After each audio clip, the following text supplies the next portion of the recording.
Hello student. Today we are going to learn about second chapter Health and Disease of 8th standard. Can you recall? Have you ever taken the leave from school due to sickness? Answer will be yes. We take sometimes leave because of sickness. म्हणजे आपण आजारी असल्यावर शाळेला सुट्टी घेतो. What happens exactly when we become sick? नेमकं sick म्हणजे काय? आजारी पडणं. मग आजारी म्हणजे ॲक्च्युअली काय होत असतं? We feel good even without taking any medicines, and sometimes we need to consult doctor and take regular medicines in sickness. बघा, कधी कधी आपण जेव्हा आजारी पडतो तेव्हा आपण काही काम करू शकत नाही, आपल्यात एनर्जी राहत नाही. मग त्यावेळेस आपल्याला डॉक्टरकडे जाऊन त्याची ट्रीटमेंट घ्यावी लागते, जेणेकरून आपण परत आपल्या कामावर जाऊ शकतो किंवा शाळेत जाऊ शकतो. So first of all we can see definition of health. Health means आरोग्य. So health is a state of physical, mental and social wellbeing. बघा, आरोग्यामध्ये आपल्याला शारीरिक, मानसिक आणि सामाजिक या तीनही घटकांचा विचार केला पाहिजे. So health is a state of complete physical, mental and social wellbeingness. Okay. So second definition is disease, म्हणजे रोग. बघा, डेफिनेशन मध्ये conditions of disturbances in physiological, psychological processes of body is called disease. So disease म्हणजे not easy.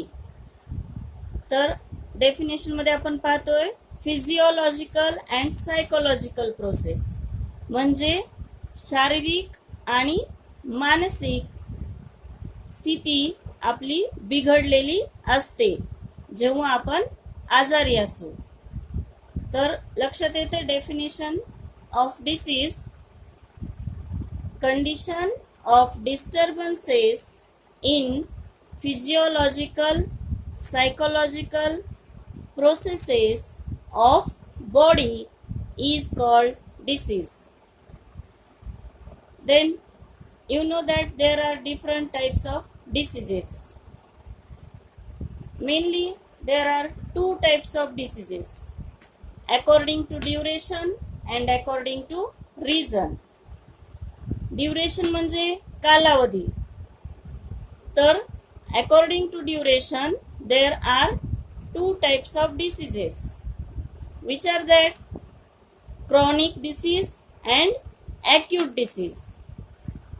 Chronic means दीर्घकालीन रोग, म्हणजे कधी कधी ते रोग लाईफ लॉंग सोबत असतात.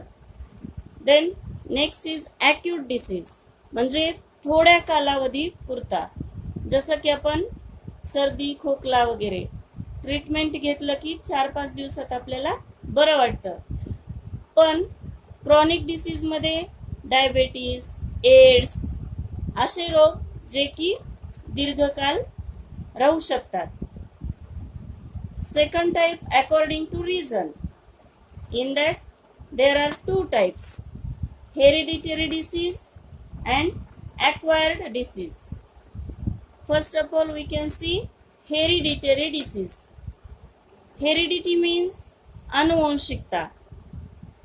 There are some diseases can be transferred from one generation to another generation. म्हणजेच जर पेरेंट्सला एखादा डिसीज असेल तर तो डिसीज पाल्यामध्ये सुद्धा येऊ शकतो, त्याला हेरिडिटरी डिसीज म्हणतात. For example Down syndrome.